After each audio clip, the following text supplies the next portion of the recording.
I thought there was need to tell this story because to me these people were voiceless. There was nobody to speak for them.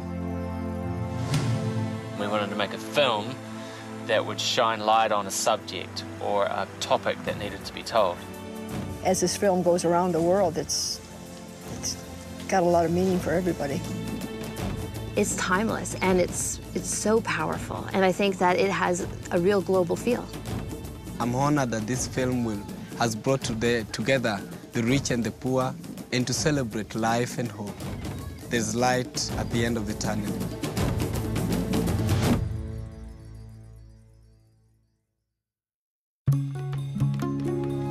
In 2006, two filmmakers from New Zealand set out to tell the stories of countless African grandmothers struggling to raise their grandchildren. Set in Kenya, a grandmother's tribe shines light on the lives of two grandmothers who, after losing their children to HIV and AIDS, are left to raise their orphaned grandchildren. A Grandmother's Tribe was not just a documentary film, but a driving force for change. A campaign was launched alongside the film, mobilising people from all over the world to support the grandmothers of Africa. 2 years on, after making a promise to the grandmothers, the team make the long journey back to Africa to take the film home and to witness for themselves the positive effects the film has had on the communities. When we'd finished making the film, we'd shown it at the Documentary Festival in New Zealand as its first premiere, and then it went up to Vancouver and premiered there in November. But what happened was, at that point, we thought, well, we haven't finished our premiering journeys, I suppose. We want to take it back to the place where it originated from, Kenya. 3 screenings took place over the course of 1 week, funded by the US Embassy and PEPFAR, the President's Emergency Plan for AIDS Relief.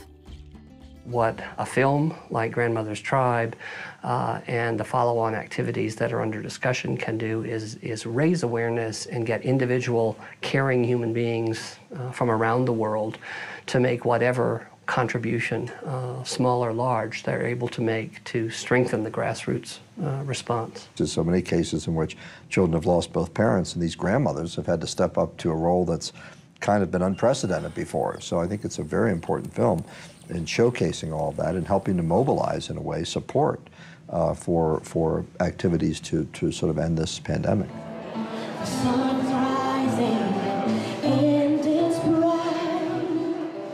World AIDS Day in Nairobi 2008 marked the beginning of the journey, where for the first time ever, the people of Kenya would watch the film.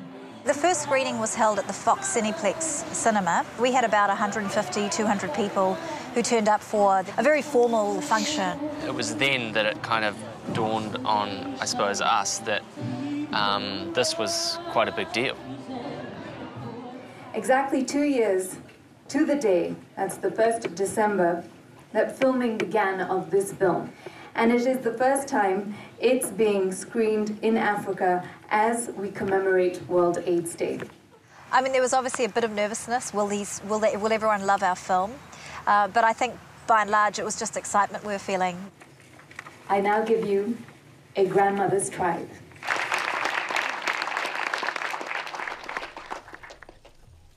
When the film rolled, it was really, really interesting to just kind of take it all in and just to kind of get that response of, I suppose, celebration afterwards that this story had been told. To be able to see that was pretty powerful. This documentary really moves beyond mere storytelling and takes us to the heart of the lives that are touched by this terrible disease. The film tonight, I think above all, I would like to say, is about inspiration and hope for the future. The following day, the team made their way to Kibera. Anticipation and excitement filled the air as the people of Kibera prepared to watch the story of their own community. The Kibera screening was pretty interesting. We're a little bit scared because we knew it was an evening event. We'd obviously been in there before, we knew what to expect. But this time, you know, we had the other part of the team who hadn't been into Kibera before. Once again, it was a celebration of culture, a celebration of being alive and living. Returning to Kibera also meant that the team were reunited with Silas, one of the main characters of the film. For Silas, a grandmother's tribe gave him a way to show the outside world what the people of Kibera live with, and his story of love and compassion for his grandmother touched the hearts of people around the world. Watching the film for the first time, Silas witnessed his story being shared with thousands of people from Kibera. My name is Silas Bera. I'm still in school. I felt like if I do this, people will be at least know that there's somebody somewhere at least doing something that people don't know. I felt like it will be a lesson to other people, and it will be at least something that will touch people, so that at least people cannot just say that, let them be. My grandma, she trained me how to take care of everything in the house like a girl. She's a lovely person that cares about the family. When you were done with the filming, Grandma passed away, and it felt so sad as a family for losing a great grandmother like her. She was more of a mother than anyone else. I feel like Grandma is here, the presence of Grandma is here, and I think she's with us every time. Leaving Kibera, the team boarded a plane and headed southeast to the Fanula district, where they would screen the film to one of their most important audiences of all, the grandmothers of Madoba village. Going back to my roots. For Felix Masi, not only was it a homecoming for the film, but a chance to return to his own birthplace. Today is my big day for me, and I'm honored that I would come back to bring back the film and show to the grandmothers in the village with their orphan children to see what they've gone through, the challenges, and in the end, to see hope. Knowing that we were going to go back and tell this story was such an incredible feeling. And again, until something like this really happens and it really develops, you know, you just kind of, you're in awe. It's just like a dream that you want to accomplish, but you're never quite sure it's going to get there, and today it got there.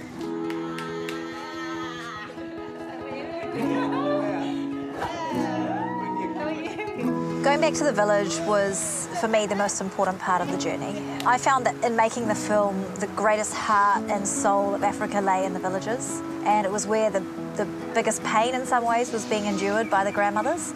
And so to be able to go back to Frida, who we had just such a massive connection with, and with her entire village and district, there watching the film was going to be a big deal for us. Ah! Manuel! Eh? Manuel? Ha, basiru shubana. Ulano mbara tamengati ikile ndumusangafu ne khani ga imberero musangafu yesinema ne solimo mubungi nende Manuel. Frida, nesitamba siyona? Nesitamba sinolado buli muntu niyekane yala samwingira ati no umuntu kadidi akakhathula sokukhasukuka.